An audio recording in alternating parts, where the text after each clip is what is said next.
Саламатсыздарбы? 11 каналында абарай менен таанышып алыңыздар. Аны мен Гүлүм Эркинбек кызы айтып берем. Кытайдын Чжэцзян облусунун чыгышында катуу жааган жаандын кесепетинен суу ташкыны жана жер көчкү жүрдү. Кырсыкта кеминде 32 киши дайынсыз жоголуп, 15 кишини куткарууга мүмкүн болгон. Бул табигый кырсык Меги тайфуну алып келген нөшөрлүү жаандан пайда болду. Аба ырайынын начарлыгынан Австралиянын түштүк аймактарында жабыркады. Бул жерде жүргөн катуу бороон бак дарактарды кулатып, электр чынжырларын үзгөн. Ылдамдыгы саатына 140 километрге жеткен шамалдын айынан Австралиянын бүт түштүк аймагы электр жарыксыз калды. Бул дүйнө боюнча аба ырайы тууралуу кыстырма маалымат болду. Эми Борбор Азия өлкөлөрүндө кандай аба ырайы күтүлүп жатат? Ага кененирээк токтололу. Кытайдын батышына Меги циклонунун таасири эртең жетет. Себеби бүгүн кытайлык кыргыздар жашаган Ак Суу жана Үрүмчү шаарларында күн ачык туруп, эртең жаан жаашы күтүлүүдө.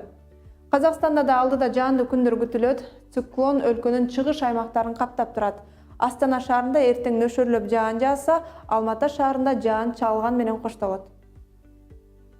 Өзбекстандын Фергана өрөөнүндө чалган жүрүп, жаан жаайт. Ташкентте да так ушундай. Нукуста асманды булуттар каптап турганы менен жаан жаабайт. Түркмөнстандын Дашогус өрөөнүндө күн бүркөө болсо, Ашхабад шаарында жаан жаашы ыктымал. Ал эми Тажикстанда аба ырайы туруксуз, Душанбеде күн күңкүрөп жаан жааса, Корок өрөөнүндө күн чайыттай ачык болот. Ходжен шаарында болсо эртеден кечке күн бүркөлүп, жаан себелейт. Кыргызстанда 1-октябрда, кээ бир райондордо 2-октябрда көпчүлүк аймактарда жаан жаап, күн күңкүрөшү, тоолуу райондордо кар жаашы, айрым жерлерде жаан-чачын каттуу жаашы мүмкүн. Батыштан соккон шамалдын ылдамдыгы секундасына 4-9 метрден, кээ бир райондордо 18-23 метрге жетет.